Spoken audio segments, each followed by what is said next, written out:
நான் எங்க அப்பா அம்மா ஏற்றுக்கொண்டதுனால அவர்களுடைய பிள்ளைகளாகி எங்களை தேவன் நன்றாக வைத்திருக்கிறார்.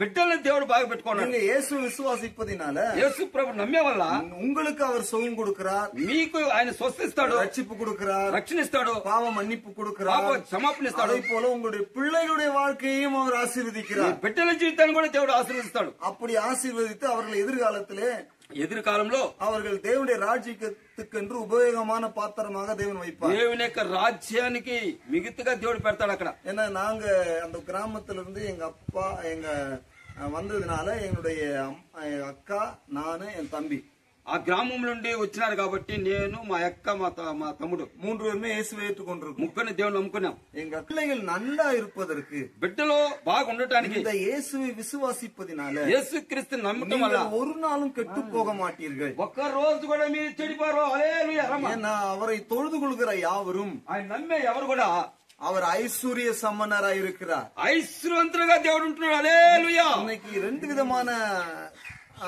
ஐஸ்வர்யம் இருக்கிறது. 2 విధాలుగా మీకు ఐశ్వర్యం ఉంది. ஒன்று ஆவிக்குரிய ஐஸ்வர்யம், ఒకటి ఆత్మ సంబంధమైన ఐశ్వర్యము, సంతోషము, సమాధానము, மனதில ஒரு நிம்மதி, మనసులో నెమ్మది, இதெல்லாம் ஆசீர்வாதம் தான். ఇవన్నీ ఆశీర్వాదాలే మనకి.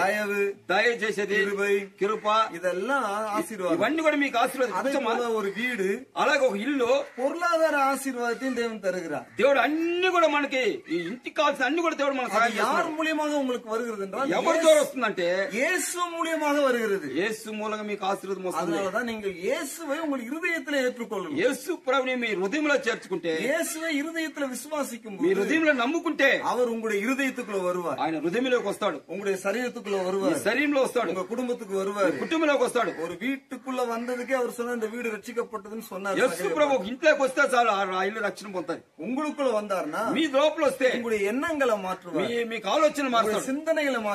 మీ ఆలోచనలు మారుస్తాడు. உங்களுடைய தரித்திரத்தை தேவன் மாற்றுவார். దరిద్రంతో మార్చేస్తాడు. உங்களுடைய బలవీనத்தை தேவன் மாற்றுவார். బలవీనత విడిచేస్తాడు.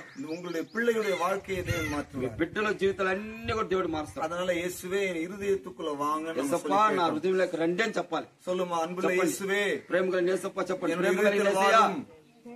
என் இருதயத்துக்குள் வாரும், నా హృదయంలోకి రండి. நீர் எனக்கு என் பாவத்தை மன்னிங்க, నా పాపను క్షమించండి. நான் உம்முடைய பிள்ளை, నేను నీ బిడ్డ, நான் உம்முடைய பிள்ளையாக మా బిడ్డలాగా ஏற்றுக்கொண்டதுக்காக ఎత్తుకునే వల్ల உமக்கு நன்றி சொல்லுகிறேன். థ్యాంక్స్ తండ్రి.